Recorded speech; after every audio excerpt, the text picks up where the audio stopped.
Բարի երեկո, եթերում է մարդկային գործոնը։ Այսօր մարդկային գործոնում քննարկելու ենք շատ կարևոր առողջապահական մի խնդիր, մարդկության գերագույն չարիքներից մեկը կրծքի քաղցկեղը։ Կրծքի քաղցկեղի դեմ հետազոտության բոլոր հնարավոր միջոցների կանխարգելման, բուժման, պատճառների առաջացման եւ նաեւ հետ վերականգնողական ու վերականգնողական բոլոր հնարավոր պայմանների ու խնդիրների մասին այսօր խոսելու ենք եւ առհասարակ հարցն ենք բարձրացնելու ինչպես ապահովագրվել եւ որոնք են բուժման ամենահստակ ու լուծելի միջոցները։ Մի խոսքով, ինչպես ասում են, պարզեք պատճառը եւ կփորձենք պարզել նաեւ հիվանդությունը։ Սա ասում էր Հիպոկրատ, այնպես որ մենք փորձելու ենք այսօր այս կարգախոսով առաջնորդվել։ Կրկին ասում եմ, բարի երեկո, եթերում է մարդկային գործոնը։ Առողջապահության համաշխարհային կազմակերպության կանխատեսումների համաձայն 2020 թվականին ուռուցքային հիվանդությունները մահաբերությամբ զբաղեցնելու են առաջին տեղը եւ մինչեւ 25 միլիոն մարդ տառապելու է այդ հիվանդություններով։ Ինչպես եւ ամբողջ աշխարհում, Հայաստանում նույնպես հատկապես կրծքի ուռուցքային հիվանդությունների ցուցանիշն ավելանում է։ Քաղցկեղով հիվանդ կանանց 30%-ը տառապում է կրծքագեղձի քաղցկեղից։ Ուռուցքաբանները վստահ են, որ կրծքագեղձի քաղցկեղի պատճառած մահերի քանակն անհամեմատ պակաս կլինի, եթե կանայք հետևեն կրծքագեղձի առողջությանը։ Մամոգրաֆիան փրկում է հազարավոր կյանքեր, երբ խնդիրը վաղ է հայտնաբերվում։ Մասնագետները վստահեցնում են, որ մինչև 35 տարեկանը հարկ է սոնոգրաֆիայի ստուգում անցնել, իսկ 35-ից սկսած կանայք պետք է գոնե 2 տարին մեկ մամոգրաֆիկ հետազոտություն անցնեն։ Սակայն արդյոք ուշադիր են հայ կանայք իրենց առողջության հանդեպ։ Չեմ անցել։ Չու։ Կարիք չի եղել։ Խնդիր չկար, չեմ անցել։ Անցյալ տարի։ Ինձ ոչ մի բան էլ պետք չի ցավդ տանեմ։ Տարիքս առած գիտեմ ինչ պետք է անեմ ասիշա։ Երևի կարիքը չի եղել դրա համար։ Ոչ, ինձ կարիք չկա դեվելու։ Երևի թե կարիք չի եղել, ինքս էլ ինձ չեմ ստիպել, որ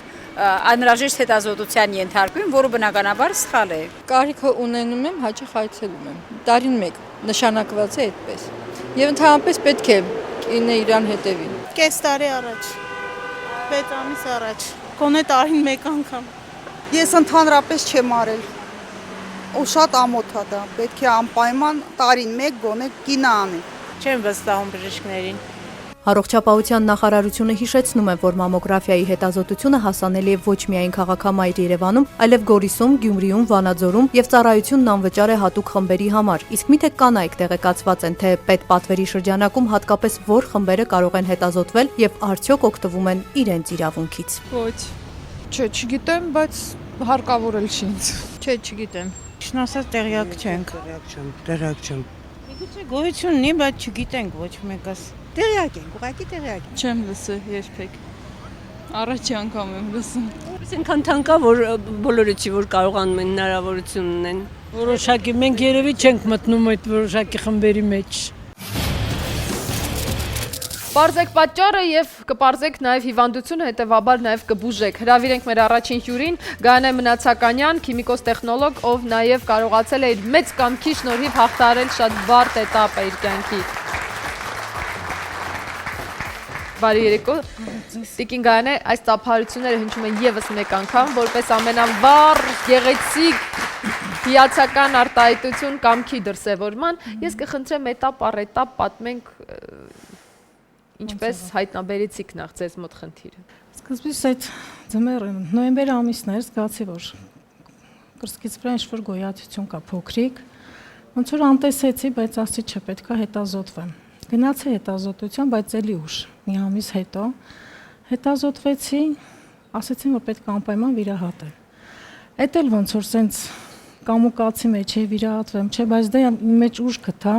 բժիշկների խորհրդով մեր շատ սիրելի այդ հայ-ամերիկյան կենտրոնում եմ գնացել ստուգման,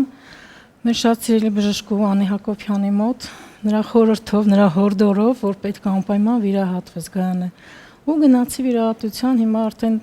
գալիս է բոլորը 11 տարին, ես ինձ շատ լավ եմ զգում, արդեն Տիկին Գայանե, գիտեք, այսպիսի հաղորդումները մենք անում ենք հիմնականում ունենալով մի նպատակ, առաջին հերթին իրազեկել, երկրորդ վերացնել այն վախերը, որոնք կան բոլորիս մեջ։ Չպետք է վախենանք, պետք է անպայման գնանք, ինչքան է վախենաս, դու քեզ ես վնասելու այդ վախով։ Բայց մինչև վախին հասնելը, այ դուք ասացիք, որ գնացիք մի ամիս հետո միայն, չէ՞։ Բայց Գոհացությունը կար։ Դուք Կար շոշափում եք, ամեն օր շոշափում քնում, արթնանում հա։ եք, տեսնում եք, Ուղղակի վախենում եք մեծանում գնալ էր։ պետքա վատը ասեն, ես էլ արդեն ներշնչել եմ որ վատնա, ուրեմն վատնա, բայց չասի չէ դեռ երիտասարդ եմ, երեխաներ ունեմ, պետք է իրենց։ Բայց մի ամիս պայքարեցիք գնալ չգնալու դեմ։ Ես իմ մեջ ինձ ուտելով, լացելով մի կերպ Տանը որևէ մեկի հետ ընկերուների հետ խորհրդակցում։ Մենակ ընկերուհուս հետ եմ խորհրդակցի, ասես չի արի գնանք, պետք է անպայման գնաս։ Ու գնացի մեր այդ հայ-ամերիկյան կենտրոնը, այն ժամանակ մամոգրաֆիայի կենտրոն էր, հիմա հայ-ամերիկյան կենտրոն։ Մեր լավ բժիշկների խորհրդով, իրանց հորդորով։ Իսկ երբ գնացիք ձեր ընկերուին ձեզ հետ եկավ։ Հա, անպայման, իրար հետ Հետաքրքիր եմ գնացել։ նայլ պրոֆիլակտիկ ստուգում անցավ։ Չէ,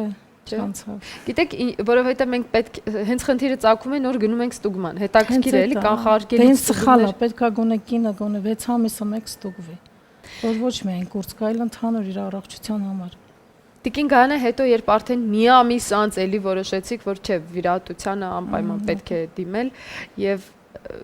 գնացիք, հա, գործողությունների։ Տանը արդեն Արդեն բոլորը գիտեին, հա, արդեն տանը ծնողներս իմացան, էդի Պապայի ծնունդի օրն էր, բոլորը ուրախանում էին, ոնց որ ասած, ես տխրել էի։ Արդեն տեղ զգացին, ասի մի բան կատարում ա քո հետ, դու արի մեզ ճիշտ է, ասա, ինչ ա եղել քեզ։ Ու պատմեցի, ճիշտ է, բոլորն էլ տխրեցին, միշտ չէ որ լավն ես մտածում ես, ուրեմն վերջ, վատն է էդի։ Իսկ որքան տևեց հետ վերականգնողական այդ ընթացքը։ Հետո ես նորից բուժում ստացա դրանից հետո։ Մի ամիս հետո նորից բուժում եմ ստացել, ճառագայթային բուժում։ Այդտեղ 22 օր, 22 կուրս է, տենց է կոչվում ինքը։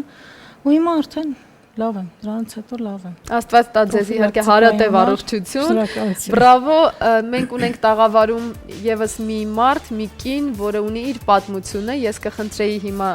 անդրադառնանք նրան, նաեւ ներկայացնենք նրան։ Տիկին Անուշը ըստ էության տնային տնտեսուհի է, բայց շատ մեծ ավանդ ունի երեխաների դասյարակության գործում, իր ընտանիքի զարգացման գործում։ Տիկին Անուշ, խնդրում եմ ասեք ձեր պատմությունը, ինչպես, ինչից սկսվեց սա։ Ես ինքս արդեն 4 տարի է զգացել եմ կրծքիս մեջ գոհացություններ, ընդամենը 2 անգամ եմ անցել մամոգրաֆիա, բուժում եմ ստացել ու էլ չեմ անցել։ Ունեմ 3-րդ կարգի հաշմանդամության խումբ, անկեղծ ասած 10 օր առաջ, 15 օր առաջ զանգահարել եմ կենտրոն, որպեսզի պարզեմ պայմանները, այդ պահին ինձ հարմար չէր։ Ուղղակի ես գնալ, պարզեցի, որ գումարը անվճար չի, կարգ ունեցող կանանց։ Ոչ թե տարին մի անգամ, այլ ընդհանրապես մի անգամ կարող ես անցնել անվճար, ես էլ հիմա սպասում եմ։ Մենք այսօր այդ հարցը կբարձրացնենք անպայման, թույլ տվեք հրավիրել մեր մյուս հյուրերին եւ հասկանալ ինչն է խնդիրը եւ ինչով մենք կարող ենք օգտակար լինել նաեւ ձեզ այս պարագային։ Հայ-ամերիկյան առողջության կենտրոնի տնօրեն, մարդ, ով երբեք չի զլանում ասելու եկեք եւ ստուգվեք, Խաչանուշ Հակոբյան։ Բարի երեկո Տիկին Հակոբյան, շնորհակալություն գալու համար։ Մենք գիտենք ծանր թեմա է, բայց նաև ցանկալի է, որ բարձրաձայնենք։ Այդ որքանով է փոխվել մտածողությունը մեր նախկինի եւ ներկայիս համեմատ, եթե հաշվի առնենք, որ մամոգրաֆիայի կենտրոնն արդեն քանի տարի էր գործում։ Արդեն 17։ 17 տարվա ընթացքում, երբ անգամ վերափոխվեց անվանումը, դարձավ Հայ-ամերիկյան կենտրոն։ Փոխվել է մտածողությունը այցելուների։ Անպայման։ Նախկինում իհարկե մենք ունենում էինք այցելուների շատ փոքր քանակություն, որի համար մենք տխրում էինք ինչ որտեղ, սակայն հիմա ես պետք է ասեմ, որ տեղեկացվածության, մարդկանց ավելի ուշադրության շնորհիվ իրենց առողջության հանդեպ մեր այցելուների թիվը բազմապատկվել է եւ մենք օրական սպասարկում ենք մոտ 150 այցելուի։ Օրական։ Կարծում եմ, որ այո, օրական ունենալով 150 այցելու, մենք կատարում ենք մեր ամենասրբազան պարտքը, օգնելու առողջացնելու մեր հասարակությունը եւ իհարկե կանայք, ովքեր մտածում են իրենց առողջության մասին, իրենց երեխաների ապագայի մասին, որի համար մենք շատ ուրախ ենք։ Սակայն պետք է ասեմ, որ հասարակության մի ստվար բանակ ուղղակի խուսափում է մամոգրաֆիայի գալու, ելնելով իր հոգեբանական պատճառներից, սակայն նրանք անպայման պատճառ են բերում ֆինանսական խնդիրները, որոնք ես չեմ ընդունում, որովհետև տարեկան մեկ անգամ հավաքել որոշակի փոքր գումար, կարծում եմ բոլորս կարող ենք, եւ ես ինքս իմ համար մեկ անգամ փորձ արեցի, օրական 20 դրամ ընդամենը հավաքեցի դրամահավաքի մեջ եւ տարվա վերջում ես ունեցա 57000 դրամ։ Այն դեպքում, երբ որ ես օրեր եղան, որ մոռացա այդ գումարը դնելու, 20 դրամս հավաքելու, ինձ համար ես ուղղակի փորձ արեցի եւ տեսա, որ եթե ես ուզում եմ առողջ ապրել, ապա անպայման կարող եմ իմ տարեկան հետազոտությունների համար օրական 20 դրամ կողք դնել։ Եթե նախապես չի հետազոտվել եւ այդ 20 դրամը նախապես չի մտածել դնելու կողքի եւ Աստված չանի, հենց այդ բանի խնդիրը եկավ եւ պետք է գնա հետազոտվի ու չունի կողքի դրած այդ 50 քանի։ Չեմ հիշում որևէ դեպք, երբ կինը դիմել է մեզ եւ մերժվել, որովհետեւ բոլոր կանայք, ովքեր անվճարունակ են, ունեն վճարելու խնդիր, նրանք բոլորը մեր կենտրոնից դուրս են գալիս բավարարված։ Իսկ դա կարող եմ ասել։ Հենց հիմա Տիկին Անուշը մեզ մոտ նստած է եւ դիմել է կամ դիմում է ձեզ, հա։ Ասեք Տիկին Անուշ։ Կարիք ունեմ հետազոտման։ Եվ նրան ասվել է, որ մի անգամ միայն մամոգրաֆիա կենտրոնը։ Ես պետք է ասեմ ձեզ, որ այո, մեր կենտրոնը դիմել, ես լսում եի եւ հասկացա, որ մեր կենտրոնը դիմել, ես պետք է ասեմ, որ ունենք հաշմանդամության կարգ ունեցող կանայք, ովքեր 17 տարի անընդմեջ անվճար հետազոտվել են, չունեն ոչ մի խնդիր, սակայն գիտեն, որ իրենք պետք է ունեն այդ հնարավորությունը եւ գիտեք, եթե մարդը նորմա պատասխան ունի, նա կարող է գալ 2 տարին մեկ անգամ, սակայն օգտվելով առիթից, որ իրենք անվճար են հետազոտվում, այդ կանայք ամեն անգամ դիմում են եւ ամեն անգամ հետազոտվում։ Մեր հիմնադիրները որոշել են, որ նման կանանց, ովքեր 15-16 անգամ անընդմեջ հետազոտվել են, գոնե մեկ անգամ վճարովի հետազոտությունը կազմակերպել։ Սակայն կանայք, ովքեր ունեն հաշմանդամության կարգ, բոլորը հետազոտվում են անվճար եւ եթե ինքը բազմաթիվ անգամներ չի հետազոտվել, ապա նորից կարող է օգտվել այդ հնարավորությունից։ Ոչ միայն մեկ անգամ է տրված եղել հնարավորություն։ Դուք դարձյալ ունեք հնարավորություն գալու մեր կենտրոն եւ հետազոտվելու անվճար։ Դերեցեք Տիկին Խաչանոш, Տիկին Անուշը կոնկրետ ունի այդ խնդիրը եւ հենց այսօր հրատապ պետք է ստուգի։ Հենց վաղը ինքը կարող է գալ եւ հետազոտվել մեր շտապ։ Շատ գեղեցիկ, բարի թեթև։ Տեսնում եք, ինչքան լավ է, երբ ամեն ինչ լավ է սկսվում։ Սա միայն սկիզբն է եւ թույլ տվեք ներկայացնել մեր մյուս հյուրերին, այստեղ ներկա գտնվող, ինչպես նշեց Տիկին Խաչանուշը, շատ կարեւոր է հոգեբանական օգնությունը, նաեւ հոգեբանական այդ ամրությունը։ Այսպիսով մեր հոգեբանն է այսօրվա Հայ օգնության ֆոնդի Աբովյանի վերականգնողական կենտրոնի հոգեբան Նարինե Աբրահամյան Թովմասյան։ Բարի երեկո Նարինե։ Այս կողմում ներկայացնեմ ասմունքող հանդիսավար Լիանա Զուրաբյանին, ողջույն Լիանա, եւ Երևան բժշկական կենտրոնի պլաստիկ վիրաբուժության բաժանմունքի ղեկավար բժշկական գիտությունների թեկնածու Կարեն Մանվելյանին։ Բարի երեկո բժիշկ։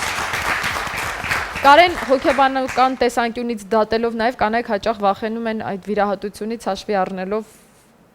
կրծքի գեղեցկությունը եւ դրա կորուստը եւ նաեւ իրենց կանացի անվստահությունը այդտեղից է գալիս։ Ձեզ հաճախ են դիմում արդյոք այս հարցով։ Գիտեք, իրականում շատ ցավալի հարց եք բարձրացրել եւ շատ ակտուալ։ Յուրաքանչյուր 13-րդ կին, եթե չեմ սխալվում, ըստ վիճակագրության Հայաստանում տառապում է այդ հիվանդությամբ։ Ցավոք միակ ռադիկալ արմատական բուժման տարբերակը հանդիսանում է վիրահատական տարբերակը, մասնակի կամ ամբողջական հեռացումները։ Սակայն դրանից հետո կանանց մոտ առաջանում է ոչ միայն ֆիզիկական ծանր տրավմա, այլ նաեւ ոչ պակաս հոգեբանական։ Ինչ առաջարկում պլաստիկ վիրաբուժությունը այս պարագայում։ Չգիտես ինչի հայտնի է բոլորին, մանավանդ Հայաստանում տարածված է, որ պլաստիկ վիրաբուժություն դա միայն կոսմետիկ, էսթետիկ վիրահատություններն են, սակայն ոչ։ Պլաստիկ վիրաբուժությունը մի ուղղվածություն է, որը կոչվում է վերականգնողական վիրաբուժություն եւ դրանով իսկ փորձում են օգնել այդ կոնտինգենտի, այդ կատեգորիայի կանանց։ Այսինքն կրծքի մասնակի կամ ամբողջական դեֆեկտի բացակայության դեպքում տարբեր մեթոդներով փորձել վերականգնել ծավալը։ Ընդհանուր հայտարարի կարելի է գալ նախապես, երբ որ պլաստիկ վիրաբուժը անմիջապես այդ բուժման շղթայի, բուժական պրոցեդուրաների շղթայի հենց ախտորոշումից սկսված մասնակցի այդ պրոցեդուրային։ Շնորհակալություն։ Կանանց չարորակ նորագոյացությունների ընդհանուր կառուցվածքում կրծքագեղձի քաղցկեղը գրավում է առաջին հորիզոնականը ամբողջ աշխարհում։ Սա շատ ցավալի վիճակագրություն է։ Կարճատև դադարից հետո կվերադառնանք մարդկային գործոններ։ Կրծքով կերակրելը օգնում է կնոջը խուսափելու կամ նվազեցնելու ավելի ճիշտ քաղցկեղի առաջացման հավանականությունը։ Տիկին Ավագյան, սա հետազոտություն։ Ինչ տարբերություն, եթե մարդ զրկված լինի ձեռքից, մատից, ոտքից, թե մեկ այլ մարմնամասից։ 21-րդ դարում կրծքագեղձի քաղցկեղը ուղղակի իրավունք չունի դատավճիռ լինելու։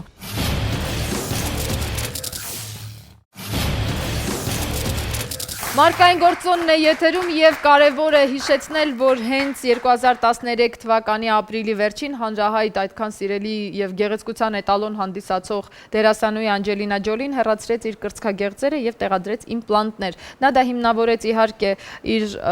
մոր մահվան պատճառը հանդիսացող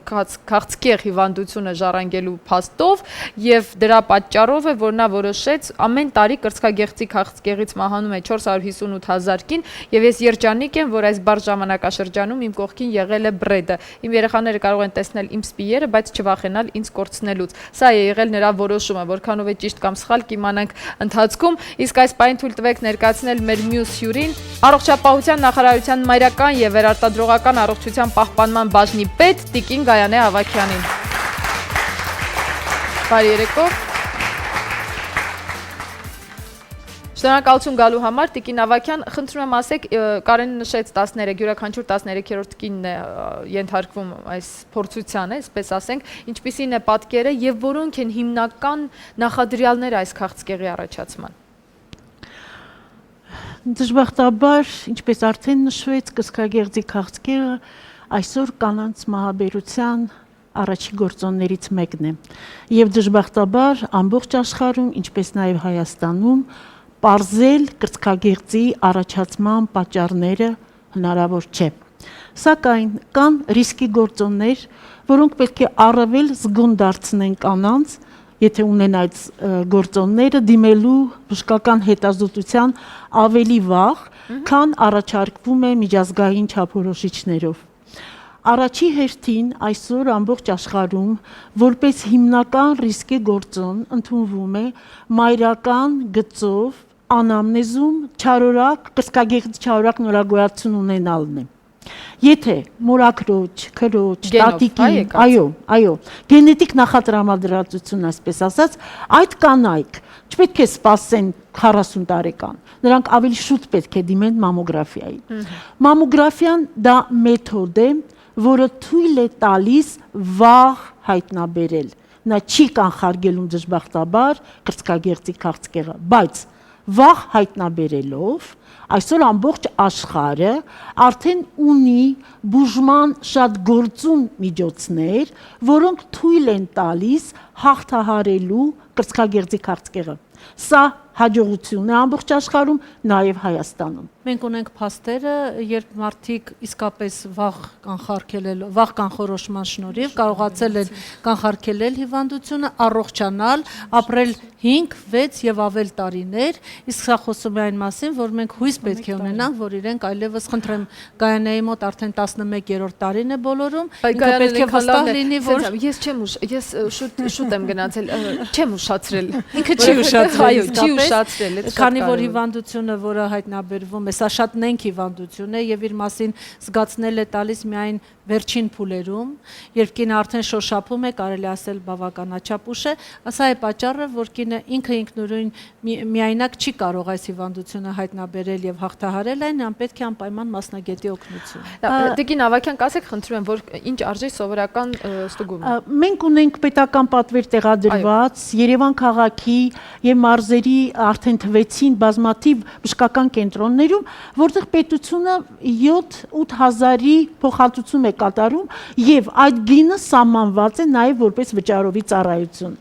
Ուրեմն ունենք Հայաստանի Հանրապետությունում կառավարությունով հաստատված բնակչության հատուկ խմբեր, որոնք օգտվում են անվճար հետազոտման եւ բուժօգնության իրավունքից։ Որոնք են մտնում այդ հատուկ խմբերի մեջ։ Բավականին մեծ են, ասեմ ձեզ, դա Փարոս համակարգում 36 եւ ավելի միավոր ունեցող անձի ընտանիքներն են, իդեպ ասեմ ուրախալի մի բան, 30 իջեցվում է միավոր այս տար 2014 թվականից 30 միավոր եւ ավելի,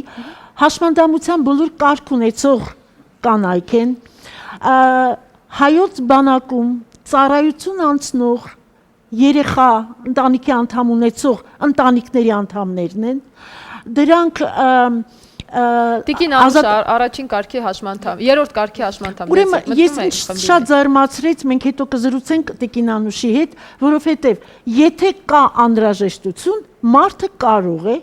հաշմանդամության պարագայում ոչ միայն ոչ թե մեկ անգամ, այլ մի քանի անգամ տարվա մեջ հետազոտվելու, եթե դա բժշկական ցուցումով է, ոչ թե հիվանդի նախասիրությամբ։ Եթե բժիշկները գտնում են, որ անհրաժեշտ է կատարել մամոգրաֆիա տարին մեկ անգամ, դուք կարող եք ազատորեն օգտվել ձեր իրավունքից։ Եթե ձեր իրավունքը խախտվում է, մենք ունենք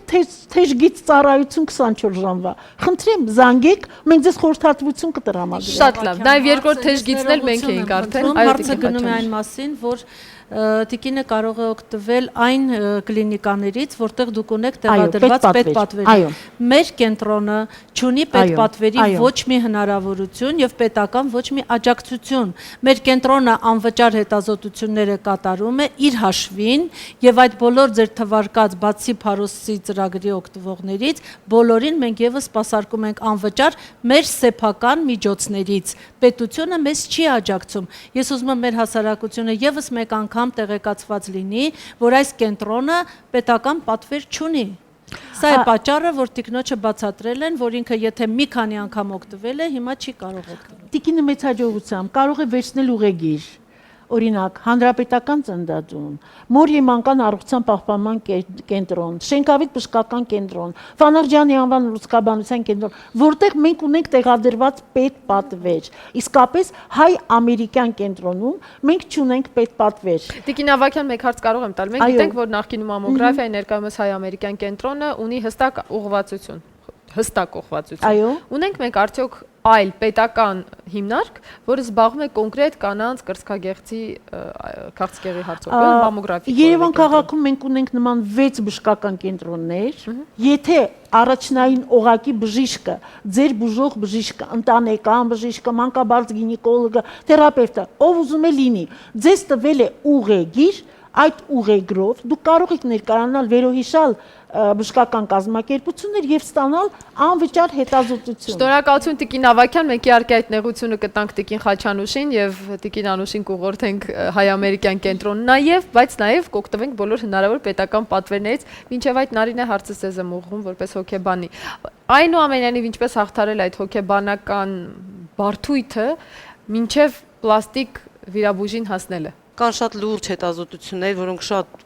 30-40 տարի տևողությամբ արվել են եւ բացահայտվել է, որ յուրաքանչյուր ոչ միայն քաղցկեղային, ոչ միայն ուռուցքային, յուրաքանչյուր ֆիզիկական հիվանդություն իր հիմքում ունի հոգեբանական պատճառները։ Գիտենք, որ կան մարդիկ, այդ տեսեք Գարանեի դեպքը, հա, շատ ողջունելի, շատ ոգևորող դեպք է։ Կան մարդիկ, որոնք վիրահատությունից հետո վերականգնվում են, եթե սխալ եմ, թող ինձ ուղղեն բժիշկները։ Կան մարդիկ, որոնց մոտ կրկնվում է։ Բացատրությունը ինչու՞մն է կայանում։ Իհարկե կարող ենք ասել կենսակերպի յուրահատկությունները, ֆիզիկական, չգիտեմ, նախադրյալներ եւ այլն, բայց ամենամեծ տարբերությունը, որը կարող է լինել, պատճառը, հիմքը, որը կարող է լինել այս երկու դեպքերում, դա հոգեբանական տրամադրվածությունն է, հոգեվիճակն է, հոգեկերտվածքն է մարդու։ Նույն Գարանեի դեպքում մի հատ կարևոր արտահայտություն ասեցիք, երբ որ մի ամիս տատանվում էիք, ես էլի երկրորդական եմ համարում ֆինանսական խնդիրները, հա, երբ որ դուք մի ամիս տատանվում էիք, դուք խոսեցիք այն բանի մասին, որ հիշեցիք, որ ունեք ընտանիք, ունեք երեխաներ, այսինքն այն դեպքում, երբ որ մենք ունենք դրդապատճառ, մեծ ստիմուլ, մոտիվացիա ապրելու, շարժող ուժ, ամեն ինչ հաղթահարելի է դա։ Շնորհակալություն Նարինե, ուզում եք ավելացնել կապված ետ վիրահատական, հա, շրջանի հետ, ինձ հանդիպել են մարդիկ, ասենք ում ամուսինները, ընտանիքի մյուս անդամները երկրորդական են համարել վերականգնողական էս վիրահատությունը, պլաստիկ վիրահատությունը, որովհետև ասում են դե առողջությունը վերականգնվել է, կարևորն էլ դա է, ու թվացել է թե կնոջ մոտ դա քմահաճույք է, հա, ուղղակի վերականգնել այդ ֆիզիկական տեսքը կրծքի, բայց որպես հոգեբան կարող եմ ասել, որ յուրաքանչյուր մարդ ընկալում է իրեն ամբողջությամբ, այսինքն մենք մեզ չենք ընկալում, որ ես առողջ եմ, ամեն ինչ իմ կյանքում լավ է, մնացածը երկրորդային է, ոչ, իր ֆիզիկական մարմնում ինչ որ բան կորցնելը ինքնագիտակցման, հա, ես կոնցեպցիայի խախտում է առաջացնում, ահա թե ինչու կարևոր է նաև։ Շատ շնորհակալություն հարցի համար, պարոն Մանվելյան։ Ես միանշանակ համաձայն եմ հոգեբանի հետ եւ քանի որ այստեղ նշվեց ախտորոշման ժամանակին եւ ճիշտ կատարումը, սա հավատացեք շատ մեծ գործոն է։ Ինչու՞, մանրամասնեմ, եթե ախտորոշումից հետո պարզում է, որ կա գոյացիոն, թեկուզ եւ ամենաչնչին փոքր չափերով, այսինքն վաղ ախտորոշումը տալիս է դա։ Հետագա բուժման ընթացքը, եթե նույնիսկ անհրաժեշտություն է լինում ուռուցքաբանի միջամտությամբ կատարել որոշակի հեռացում, փոքր թե մեծ չափի, դրանից հետո հետեւաբար հեշտ է լինում նաեւ վերականգնել վիրաբուժական նույն տարբերակով այդ բաց դեֆեկտը։ Եվ դրանից հետո արդեն կինը հետ վիրահատական շրջանում արթնանալով անզգայացումից արթնանում է զույգ պահպանված օրգաններով, ոչ թե առնչվում է արդեն հետ վիրահատական շրջանում բացական մարմնամասով։ Ինչ տարբերություն, եթե մարդ զրկված լինի ձեռքից, մատից, ոտքից թե մեկ այլ մարմնամասից։ Կարծում եմ դա մեծ հոգեբանական տրավմա է։ Նկատում եք, որ այդ համակարգված աշխատանքը շատ կարևոր է, հա։ Անպայման, այստեղ շատ կարևոր գործոն է համատեղ բուժման ընթացքը, սկսած առաջին իսկ օրվանից ախտորոշման մինչև վերջին օղակը։ Եվ այստեղ ցանկանայի նշել այնպիսի մի գործոն, որ պլաստիկ վիրահատության այդ տարբերակը ներառում է նաև միաժամանակյա վերականգնումը, այսինքն մեկ վիրահատության ընթացքում կրկնում եմ որոշ դեպքերում, եթե չկան հակասություններ, որովհետև հետ վիրահատական շրջանում կարող են նաև որոշակի թերապևտիկ պրոցեսներ։ Այն մենք կհասկանանք հետ վիրահատական շրջանի թերապևտիկ միջամտությունները որքանով են խանգարում պլաստիկ վիրահատությանը կարճատև դադարից հետո։ Կրծքով կերակրելը օգնում է կնոջը խուսափելու կամ նվազեցնելու ավելի ճիշտ քաղցկեղի առաջացման հավանականությունը։ Տիկին Ավագյան, սա հետազոտություն։ Կին ծնող, կին արարող, կին ստեղծող, կինը մեզ շարունակողն է, մայրը շարունակողն է, եւ այդ կուրծքը ոչ միայն փարթամ գեղեցկությունն է կնոջ, այլ նաեւ մանկան կերակրող աղբյուրը։ 21-րդ դարում կրծքագեղձի քաղցկեղը ուղղակի իրավունք չունի դատավճիռ լինելու։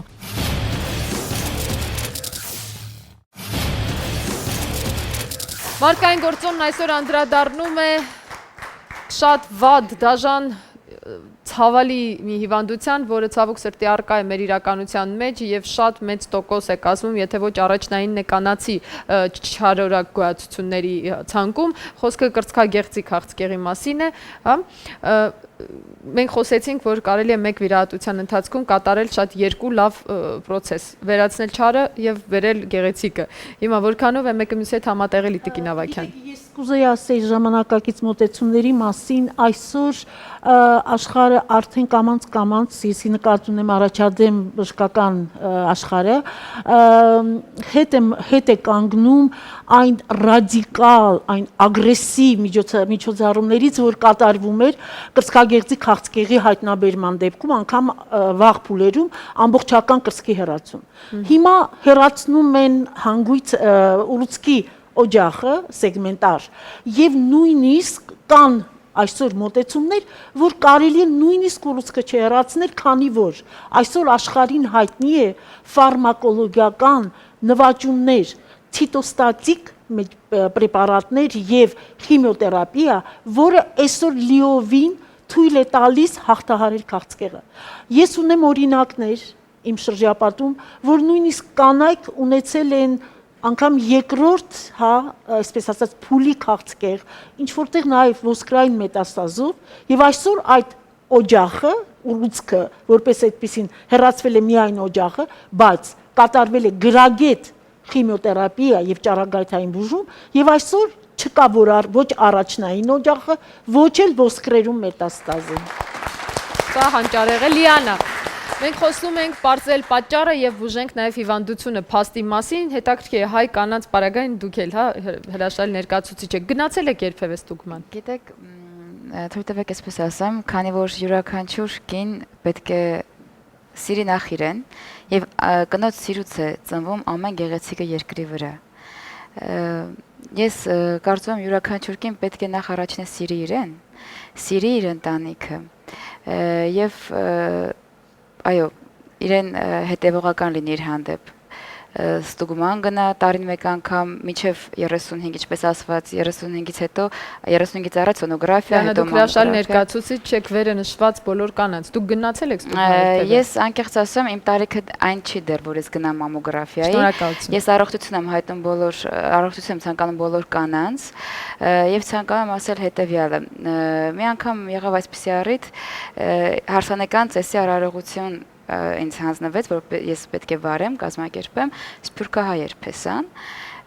եւ կինը տարիքով էր։ Իրենք տարիքով էին։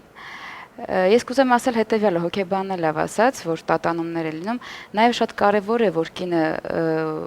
գնա այդ ստուգման իրեն հետևի, նաև տղամարդու ուժն է կարևոր։ Այ երբ որ արդեն հարսանեկան արարողության մենք կազմակերպման ընթացքում ենք փուլում ենք, պարզվեց, որ այս կինը ունի այդ խնդիրները։ Եվ ինձ զանգահարեցին, ասացին, որ իրանք հարսանեկը հետաձգում են եւ այլն, գուցե եւ չլինի, գուցե այսպես կինը շատ հոգեվիճակը ընկճված, շատ այսպես։ Եվ դուք գիտեք, այդ տղամարդը ինչքան ուժ տվեց այդ կնոջը, ինչքան իր սիրով, իր ջերմությամբ, այդ ամենով, որ այդ հարցերը, խնդիրները լուծվեց, իհարկե արդեն վիրաբուժի միջամտություններ ուշացրել էր կինը այդ ամենը, եւ փաստորեն հեռացվեց կուրսքը, սակայն այնքան ուժեղ էր այդ տղամարդու սերը, որ այդ հարսանեկը մենք կայացրեցինք եւ այնքան հուզումնալից, այնքան ջերմ, այդ ամբողջ ժամանակ այդ կինը արցունքները աչքերից հոսում էր։ Ես կուզեմ ասել, որ շատ կարեւոր է նաեւ տղամարդու գործոնը այստեղ։ Տղամարդը պետք է պաշտպանի կնոջը, սիրի նրան տա ուժ, եւ կինը պետք է հասկանա, որ ինքը սիրված է տղամարդու կողմից, պետք է իր զավակներին, կին ծնող, կին արարող, կին ստեղծող, կինը մեզ շարունակողն է, մայրը շարունակողն է, եւ այդ կուրծքը ոչ միայն փարթամ գեղեցկությունն է կնոջ, այլ նաեւ մանկան կերակրող աղբյուրը, պետք է կինը իրեն հետևի, խնամի եւ հասկանա, որ ինքը ազգի տոհմի շարունակողն է։ Շնորհակալություն Լիանա, շատ գեղեցիկ էր ասված, սա խոսում ենք իհարկե ներկա տղամարդկանց մասին, ովքեր լինում են այդ կանանց կողքին։ Եթե կին է տղամարդ չկա կողքին, ցանկալի է լինի հասարակության ոգևորումը, հասարակության ամրությունը եւ հասկացողությունը, որովհետեւ սա մի բան է, որը Քավլիցի ոչ վարակի չէ, ոչ բան, անգամ այդ պարագային միևնույն է, մեր նմանին է կարողանում օգնել, ոգևորել եւ գոտեպնդել։ Եվ ամենակարևորը իրազեկությունը, ասեք Տիկին Ավագյան։ Ես շատ ուզում եի կարևորել կրծքով կերակրումը։ Այսօր աշխարհին հայտնի է, դա հավաստի փաստ է, եթե կինը մինչև 1 տարեկան երեխայի հասակը կերակրում է կրծքով, ինքը իրեն պահպանում է հետագա քաղցկեղի առաջացման ապահովագրում է, հա։ Լրիվ չեմ կարող ասել ապահովագրել, մինչև 1 տարեկան, հա, պետք է կերակրի կրծքով։ Ոչ թե 1 ամիս, 2 ամիս, այլ մինչև 1 տարեկան, անգամ 2 տարեկան կերակրի կրծքով։ Կրծքով կերակրելը օգնում է կնոջը խուսափելու կամ նվազեցնելու ավելի ճիշտ քաղցկեղի առաջացման Տիկին Ավագյան, սա հետազոտություն է։ Սա աշխարհի հաստատված փաստ է։ Իդեպ ես բժշկական գիտությունների դոկտոր եմ, եմ միջազգային փորձագետ։ Եթե ես որևէ բան ասում եմ, ինքը հիմք ունի։ Միջազգային մասշտաբով եք ասում։ Միջազգային փաստերի հիման վրա եւ ապացուցողական բժշկության փաստերի վրա։ Սա ապացուցված փաստ է։ Անչափ շնորհակալություն ինֆորմացիայի համար, Տիկին Խաչանուշ, մի քիչ վատ գուցե հունով շեղեմ, քանակը հիվանդության շատացել է մեզ մոտ Հայաստանում, թե ոչ։ Գիտեք Նազենի ջան, քանակը շատացել է նաև ելնելով նրանից, որ դիմողականությունն էլ շատացել է, այսինքն ինչքան մարդիկ շատ են դիմում մեզ, այնքան ավելի շատ են կարողանում հայտնաբերել հիվանդությունը, ասեմ ձեզ, որ ինչ-որ միտեղ կարող է եւ անհասկանալի թվալ, բայց դա ուրախալի փաստ է, որովհետեւ եթե մարդիկ չդիմեին, մենք հիվանդությունը չէինք հայտնաբերի, բնականաբար չէինք էլ կարող բուժել։ Եվ պետք է ասեմ, որ ես շատ մեծ ուրախությամբ եմ հաճախ տեսնում, երբ մեր տղամարդիկ ուղեկցում են իրենց կանանց բժշկի, սպասում են, անհանգստանում են, եւ երբ ցավոք մենք ասում ենք, որ կնոջ մոտ կա լուրջ խնդիր, իսկ մենք շատ հաճախ կանանց չենք էլ ասում, որ իրենք խնդիրներ ունեն, իրենք ավելի շատ ամուսիններին ենք տեղեկացնում այդ մասին, իրենց եղբայրներին, քույրերին, հարազատներին, ամուսինների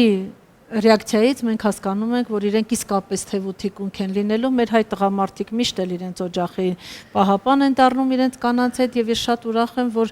դեպքերը փաստվում են եւ տղամարդկանց իսկապես ուժով է, որ նրանք գնում են, բուժվում են, առողջանում են եւ ես պետք է ասեմ, որ մենք ունենք 300,000 հետազոտված կին, որոնց մեջ 8500-ը տառապում է կրծքի քաղցկեղով, բայց նաև ունենք մեկ թիվ 4200 կին, ովքեր եկել են առանց որևէ ախտանիշի, եկել են ուղղակի հետազոտվելու, հետաքրքրությունից կամ գիտակցական մակարդակի բարձր լինելու արդյունքում, եւ մենք հայտնաբերել ենք քաղցկեղը շատ վաղ փուլում, իրենք առողջացել են, իրենք ապրում են, մենք հուսով ենք, որ իրենք համենայն դեպս կրծքագեղձի քաղցկեղից չեն մահանալու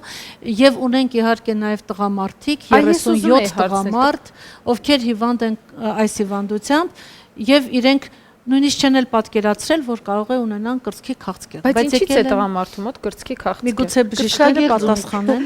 Մարդն էլ ունի կրծքագետ։ Ունի, բայց դրան էլ ավելի հազվադեպ է տղամարդկանց մոտ։ Ուղղակի ես Տիկին Խաչանուշի ասած փաստերն եմ ուզում կրկին անգամ հաստատել, իսկապես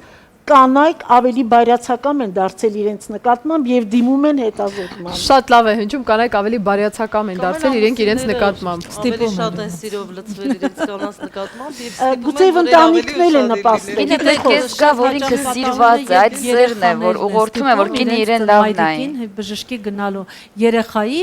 գործոնը շատ կարևոր է եւ դա է պատճառը, երբ մենք միջոցառումներ են կազմակերպում, քայլ արշավ կամ ինչ-որ մի բան, մենք անպայման հրավիրում ենք ուսանողներին, աշակերտներին, նրանց միջոցով ներազդելու իրենց մայրիկների ու տատիկների բժշկի հաճախելիության գաղափարը։ Այսինքն նախնական զրույցից ես հասկացա, որ ձեր կենտրոնում հոգեբան չի աշխատում, իսկ բժշկական այն կենտրոններում, որտեղ բուժում են անցնում, աշխատում է հոգեբան, որովհետև ներողություն, որովհետև ինձ թվում է բժշկի վրա էլ մեծ բեռ է դրված, չէ՞, դուք ասում եք մենք այդ լուրը հաղորդելը, անկախ նրանից թե դուք ում եք հաղորդում, դուք ինքներդ էլ եք մեծ ծանր ստրես տանում, եւ ես կարծում եմ, որ շատ անհատական է կոնկրետ այցելուին, կոնկրետ հիվանդին ասել ինքը ունի նման հիվանդություն, թե ոչ, որտեղ որոշ դեպքերում սա կարող է ստիմուլ հանդիսանալ, ինքը մոբիլիզացնի իր ուժերը եւ պայքարի դեմ հիվանդության, իսկ մյուս դեպքերում հակառակը, իսկ դա բժիշկը ուզենայել ժամանակ չի ունենա, հա, որ բժիշկը իր անամնեզը հավաքելու ընթացքում, զրույցի ընթացքում արդեն կարողանում է տարանջատել որ տիպի կանանց է վերաբերվում այս կինը եւ ինքը կարողանում է ճիշտ կողմնորոշվելով կան կանայք, ովքեր շատ հանգիստ են ընդունում այս լուրը, մանավանդ դրանք կանայք են, ովքեր ամեն տարի անցել են այս հետազոտությունը, իրենք գիտեն, որ անպայմանորեն 1 տարվա ընթացքում կրծքագեղձի քաղցկեղը չի կարող իրենց համար մահացու դատավճիռ լինել։ Եվ ընդհանրապես ես ուզում եմ ասել, 21-րդ դարում կրծքագեղձի քաղցկեղը ուղղակի իրավունք չունի դատավճիռ լինելու։ Սիրելի կանայք, խնդրում եմ ուշադիր եղեք ձեր առողջության հանդեպ եւ իմացեք, որ դուք կարող եք հաղթել այս հիվանդությունը, ընդամենը ուշադրությամբ, տարին 1 անգամ հետազոտվելով։ Շնորհակալություն ամփոփելով այսօրվա եթերը, Գայանե, հարցս ձեզ եմ ուղղում, դուք եք իմացել, բժիշկը անմիջականորեն ձեզ է ասել, չէ՞։ Չէ, դե տվեց եզրակացություն, դե գրագետ լինելով իմացա արդեն։ Դե պարզ է, մի քիչ էլ մասնագիտորեն էլ քիմիկոս եք։ Երևի թեթև տարա։ Մտածել է, որ պետքա բուժվեմ։ Ոչ, Գայանեն ունի պայքարի ոգի։ Նա կարողացավ ինքն իր մեջ ուժ գտնել։ Ես ուսումնասիրել եմ Գայանեին երկար տարիներ են արդեն անցել եւ ինքը ամեն տարի պարտաճանաչ գալիս է հետազոտման։ Մենք բազմաթիվ անգամներ զրուցել ենք եւ ես համոզված եմ, որ մարդը, ով գտնում է, որ ինքը ուժ ունի, կամք ունի եւ կարող է հաղթահարել այս դարի չարիքը, ինքը անպայմանորեն հաղթահարում է այս հիվանդությունը։ Նվնվացող, վախկոտ, հիվանդության դեմ ընկրկող մարդը իսկապես դառնում է այս չարիքի զոհը։ Սարսափելին նա չէ, որ մարդ առնչվում է, առերեսվում է իր հիվանդության մասին եւ առաջի անգամ լսում է դա բժշկից։ Բժիշկը շատ հանգիստ եւ ճիշտ կարող է ներկայացնել։ Հարցը նա է թե հետագա ընթացք ինչպես է տալիս հիվանդը այդ ամեն ինչին։ Թողնում ենք վերջին վարքյանին, դանակը իսկապես հասնում է ոսկորին, երբ հաճախ էլ ոչինչ տեղի չի կարող ունենալ, ասում ենք, ահա, ոչինչ չկարողացավ անել բժշկությունը։ Պրոցեսը արդեն ընթացք ունի։ Հուսով եմ, որ այս խնդիրը, որը ընդամենը 17-20 տարի առաջ ընդհանրապես չէր արծարծվում, չէր խոսում։ Չէին հասկանում հիմա արդեն ընթացքի մեջ է, հուսով եմ, որ մեր հասարակությունը ավելի զգոն կդառնա։ Առողջություն բոլոր կանանց։ Կեցեք Լիանա, շնորհակալություն, Նայլեմ։ Մենք անդադ ասում ենք, որ մեր հայ կանայք ավելի շատ հակված են անել դիմացինի համար, քան իրենց համար։ Եթե իսկապես դա այդպես է, ասենք, որ առաջին հերթին, երբ որ դուք հետևում եք ձեր առողջությանը, սիրելի կանայք, ձեր արտաքին տեսքին, ձեր ֆիզիկական առողջությանը եւ չմոռանանք, հա, ոչ պակաս կարեւոր հոգեկան առողջության մասին, դուք առաջին հերթին լավություն եք անում ձեր բալիկներին, ձեր ամուսիններին, ասում են մայրերի աշխարհի ազգերի ճակատագիրը մայրերի ձեռքերում է։ Հետևեք ձեզ եւ բարելավենք մեր ազգը։ Նարինե, ես հուսով եմ, որ փոքրիկը, որը արդեն ձեր ներսում է գտնվում, լսեց այս խոսակցությունը, հասկացավ հետագայում ինչպես պետք է վարվի, ինչպես է ճիշտ քայլերի հաջորդականությունը եւ ավարտեն Գայանե ձեր խոսքով։ Ինչ կմաղթեք, ինչ կհորդորեք, ինչ կասեք։ Չտեսնեն, որ չիմանան, որ ինքը հիվանդ է, թե չէ, որ գնան բժշկի, անպայման պետքա հետազոտվեն, անպայման, գոնե 6 ամիսում եք պետքա հետազոտվեն, իրանց առողջությանը, իրանց ընտանիքի, իրանց ամուսնու, իրանց երեխաների համար, թոռների համար կարևոր է։ Հիմա թող ունեք, արդեն հարցրությունը կա ու ուզում եք, չէ՞ որ։ Ես չգիտեմ ով ինչ մոտիվացիա ունի, իհարկե ամեն մեկն ունի իր հիմնավորումը, բայց մի բանը փաստ է, եթե դու ինքդ քո անձի տաճարի, քո մարմինն էլ հոգու պես տաճար է, եթե չմտածես այդ տաճարի բարեկեցության համար, բարօրության համար, առողջության համար, երբևիցե ոչ մեկի սերը պարզապես չի կարող քեզ օգնել։ Պետք է առաջին հերթին դու լինես գիտակցված այդ ուղղության համար։ Շնորհակալ եմ անչափ, որ հետևեցիք մեր ծրագրին եւ հիշեցնենք, որ դարի չարիքներից մեկը համարվող այս հիվանդությունը, ինչպես նշեց իմ հյուր Խաչյան Ուշակոբյանը, չի կարող ու չպետք է լինի դատավճիռ։ Ապրեք առողջ եւ կարեւորը ժպտացեք, կհանդիպենք կրկին։